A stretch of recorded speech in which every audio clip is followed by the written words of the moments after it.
안녕하세요. 건축과 도시의 인문학의 유진상입니다. 건축과 도시는 인문학이며 우리의 삶 자체입니다. 우리는 온 세상 전체가 교보제인 건축이라는 학문 속에서 살고 있는 거죠. 건축과 도시의 인문학은 인간과 세상을 연결하는 거대한 인문학적 장치에 관한 이야기입니다. 인문학은 어떤 방식으로 도시건축과 하나가 되어 우리 삶 속으로 들어오게 될까요? 오늘은 도시건축 자산의 인문학적 부활이라는 주제로 이야기를 시작해 봅니다.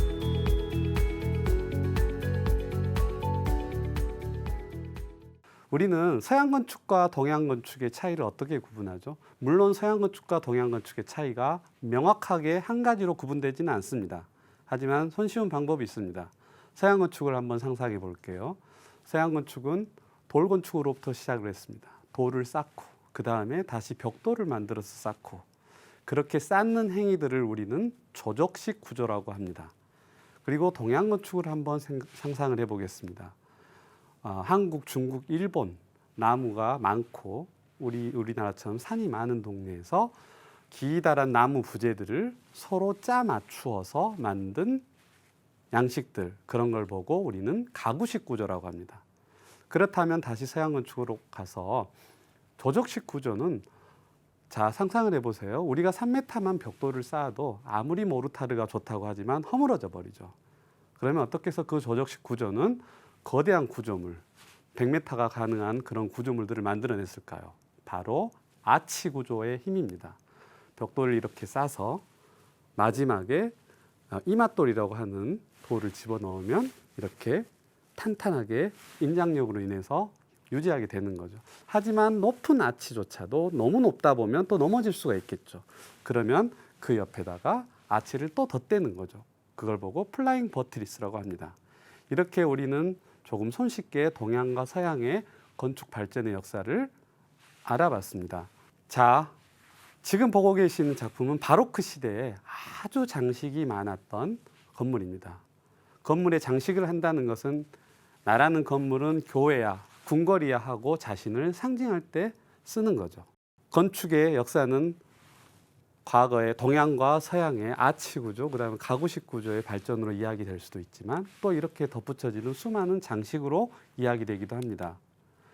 자, 그렇다면 역사 속에서 가장 큰 제국들을 만들어낸 수많은 과학적인 발명품, 그리고 그 과학적 발명품 중에 우리의 눈길을 끌고 있는 건축적 발명품은 무엇이 있는지 한번 살펴보도록 하겠습니다. 로마는 어떤 발명품으로 인해서 탄생을 하게 됐을까요? 로마 제국. 모든 길은 로마로 통한다. 도로죠. 건축술, 구조기술의 발달로 인해서 로마라는 왕국이 생깁니다. 자, 모든 길은 로마로 통합니다. 그리고 저 오른쪽에 보이는 다리는 수도교라고 하는 것인데요. 로마에는 물이 그렇게 풍부하지 않았어요. 그래서 수십 킬로미터 떨어진 곳에서 물을 끌어오려고 그러면 아주 미세하게 경사를 둬서 수도관을 놔야 되는데 예전에는 수도 파이프가 없었기 때문에 이렇게 수도교라는 다리를 만들어서 최상층의 수도관이 경사가 져서 흐르게 만든 거죠. 여러분, 이 사진을 보면 어떤 생각이 드나요? 다이나믹한 도시, 사랑스러운 도시, 굉장히 삭막한 느낌, 만감이 교체를 할 겁니다. 저는 이 사진을 보면서 이 사진은 우리가 살고 있는 모든 도시의 진입부, 결절부에서 어쩔 수 없이 마주쳐야 되는 광경이죠. 이렇게 도시는 자동차의 탄생으로 인해서 그동안 축조가 되었는데요. 전 세계에서 가장 경제적인 부를 많이 축적한 미국에서 지금 현재 고속철이 없는 또 선진국 중에 하나인 거죠. 아이러니한 사건인데요. 그 이유가 있습니다. 1960년대 미국에서 한참 대륙 횡단 열차, 철도가 가장 발달했던 나라가 미국이었는데 그 철도 회사의 눈에 가시였던 존재가 자동차 회사였습니다. 그런데 공교롭게도 미국에서 가장 큰 자동차 회사가 석유 회사를 가지고 있었어요. 그래서 국리를 해보니까 자기의 경쟁 상대인 철도 회사를 이길 수 있는 방법이 이 자동차와 그다음에 석유 회사를 동시에 운영을 하면서 윈윈하면 되겠구나. 그리고 두 번째 작업에 착수를 합니다. 철도 회사를 하나씩 매입을 해서 철도 회사를 없애버리는 거죠. 그렇게 해서 오랜 세월 동안 철도가 하나씩 하나씩 없어지기 시작한 결과가 그 세계 최대 강국인 미국에서 고속철이 없다는 아이러니가 된 거죠. 진해에 가면 흑백다방이라는 곳이 있습니다.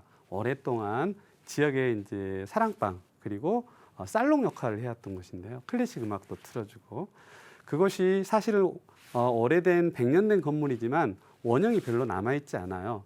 근데 지역의 시민운동가들이 힘을 합쳐가지고 이 건물의 보존에 성공을 했습니다. 그래서 이 흑백다방의 주인이었던 유택열 화백의 미술관도 만들고 그다음 시민들 누구나 와서 공연도 하고 클래식 음악을 들을 수 있는 장소로 바꿨는데요. 자, 원형이 남아있지 않은데 어떻게 그런 일이 가능했을까요? 자, 원형이라는 것은 우리가 건축물의 물리적인 상태만 이야기를 하는 것은 아니고 수십 년, 수백 년 동안 이어져 왔던 사람들의 추억, 그다음에 기억들, 이런 흔적들이 남아있는 것도 하나의 원형으로 볼 수 있는 거죠. 그래서 흑백다방 같은 경우는 많은 사람들의 추억과 기억이 남아있는 곳이기 때문에 그 장소성을 존중해서 우리가 보존을 하게 된 겁니다. 저희가 근대 문화유산이라든지 좀 더 오래된 문화유산을 조사할 때는 이렇게 기본적인 양식을 갖춘 문화재 조사를 하게 됩니다. 그리고 이렇게 거쳐서 그 다음에 바로 작업에 들어가는 게 우리가 지난 시간에 이야기했던 스토리텔링 작업에 들어갑니다. 자, 왜 그럴까요? 원형을 그대로 보존했으면 충분할 텐데 스토리텔링을 하는데 더 많은 시간과 돈을 할애를 합니다. 그렇게 해서 최근에 발견된 스토리텔링 하나를 소개할까 합니다. 진해에 가면 로타리가 3개가 있는데요. 그 북원 로타리에 이순신 장군, 우리나라 국내 최초 이순신 장군 동상이 있고 남원 로타리에 가면 국내 유일의 김구 선생님 친필 시비가 이렇게 서로 마주보고 있습니다. 그런데 얼마나 이게 아이러니한 스토리를 담고 있냐면요.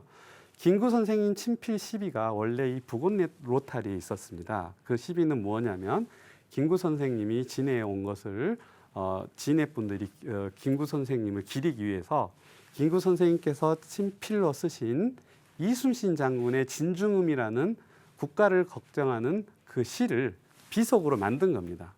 근데 그 이후에 얼마 후에 이승만 대통령이 와서 이걸 보고 아, 저거 뭐야 하고 인상을 찡그렸더니 지역에 있던 군인들이 저걸 김구 선생님 친필 시비를 벌판에다 버리고 방치하고 깨지게 만든 거죠.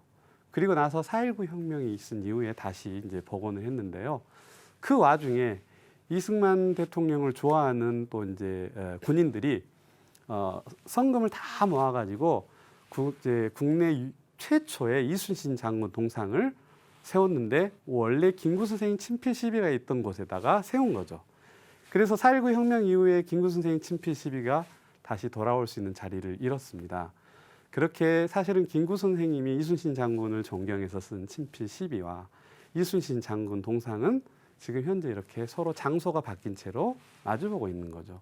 이런 이야기를 들으면 그냥 이 동상과 친필 시비만 보러 왔던 사람들이 2번, 3번 이 장소를 사랑하면서 다시 오게 되는 거죠. 그 근대 건축 문화유산이 가장 많이 남아있는 것 중에 하나가 대구입니다. 대구에 가면 이렇게 근대 건축 문화유산을 보존한 곳이 굉장히 많은데요. 대구 북성로에 있는 믹스카페라는 곳입니다. 아주 재밌는데요. 이 믹스카페 내부의 벽을 보면 5번에 걸쳐서 리모델링, 그러니까 100년에 걸쳐서 5번에 걸쳐서 리모델링 된 흔적을 그대로 아크릴판으로 벽을 마감해서 세월의 흔적을 그대로 보여준 것을 볼 수가 있고요. 심지어 밑에 50년 전에 만들었던 방공호까지도 그대로 보존해 놓은 것을 볼 수 있습니다. 여기는 서울의 선유도 공원이라고 하는 곳이에요. 한강 한복판에 있는데 상수도 종말 처리를 했던 곳인데요. 이걸 새로 최근에 증축을 하고 리모델링을 해서 공원으로 다시 만들었는데 원래 있던 상수도 종말 처리장을 어떻게 했나 봤더니 40개 가까이 되는 이 기둥들을 기둥의 숲을 그대로 만들어 놓고 여기 보시면 이렇게 이제 오염물이 담겼던 노란 물때 흔적이 남아 있잖아요. 거기 자세히 보면 철수영이 우리의 백일을 영원히 기억하라. 이게 똥물에 대고 사랑을 맹세한 흔적들이 이렇게 남아 있는 거죠. 심지어 똥물마저도 우리의 소중한 자산이 될 수 있다는 걸 보여주고 있는 거죠. 자, 여기는 어디냐면요. 여러분들 통영 동피랑은 되게 많이 들어보셨을 거예요. 벽화마을, 그죠? 이 벽화마을의 원조를 이긴 동네가 있습니다. 부산의 감천마을이라고 하는 곳인데요. 대규모 피난민촌 골목이었는데, 자, 그렇다면 어떻게 이 마을은 위치에 있는 언덕도 마찬가지고 벽화도 마찬가지고 통영 동피랑과 크게 다르지 않아요. 그러면 어떻게 해서 원조를 이기는 성과를 가져왔을까요? 자, 통영 동피랑 마을이 벽화 마을이었다면 부산의 감천마을은 벽화가 아닌 조형물로 승부를 해서 상투적 경관 조성에서 탈피를 했습니다. 보시면 모고 조각이 있고 아줌마가 졸고 있는 이렇게 조각도 있고, 그 유명한 어린 왕자와 여우 조각이 있습니다. 저 조각은 어느 정도로 유명하냐면요, 갈 때마다 저기서 사진을 찍기 위해서 한 200m 줄을 서 있습니다. 이 작은 조형물 하나가 전체 마을의 이미지를 변화시킨 거죠. 자, 상투적인 것을 탈피한다는 것은 이렇게 큰 의미를 가지고 있습니다. 이 다음에 저희가 살펴볼 것은 이전적지라는 단어인데요. 이전적지라는 것은 도심 한가운데서 이전하고 남은 적절한 땅을 이야기합니다. 그런 어떤 땅이 있을까요? 도시 가운데에 있었던 군부대, 공장, 그 다음에 철도, 이런 것들이 이전하고 빠져나가면 거대한 공간이 생기는데, 가장 이상적인 건 시민들이 모두 이용할 수 있는 공원을 만들면 좋은데 그렇지 않은 경우가 많습니다. 자, 부산에 군부대가 이전하고 남은 자리에 시민공원을 만든 이제 부산 하야리아 공원, 부산 시민공원입니다. 이렇게 수공간도 조성을 하고, 그 다음에 군부대 막사가 있었던 것들을 고스란히 유지해서 그 지역에 상징물로 남겨놓기도 하고, 이 막사의 내부는 또 이제 목각 조형물 작업장이라든지 시민들 체험장으로 그대로 활용을 하고 있습니다. 그리고 인상 깊었던 건 군부대에 있었던 모든 나무 전봇대를 모아서 기억의 숲이라는 장소를 만들기도 했고요. 여기는 이제 다른 곳인데요. 여러분들 잘 아는 영등포 공원 아시죠? 원래는 오비 맥주 공장이 있었던 곳입니다. 오비 맥주 공장이 이전하고 나니까 이곳을 전부 다 공원으로 만들었는데요. 지금도 가면 이 7m짜리 거대한 맥주를 만드는 그 담금, 그 발효시키는 솥이 그대로 남아 있습니다. 그래서 영등포 공원의 랜드마크로 남아 있는 거죠. 이런 장치들은 새로운 랜드마크를 전혀 할 필요가 없게 만드는 거죠. 심지어 미국 시애틀에 있는 가스 공장에서는 공장이 이전하고 나니까 이 가스 공장 자체가 녹슬어 가는 과정을 그대로 도시의 랜드마크로 활용하고 있기도 합니다. 지금까지 도시건축 자산의 활용 방법에 대해서 알아봤습니다.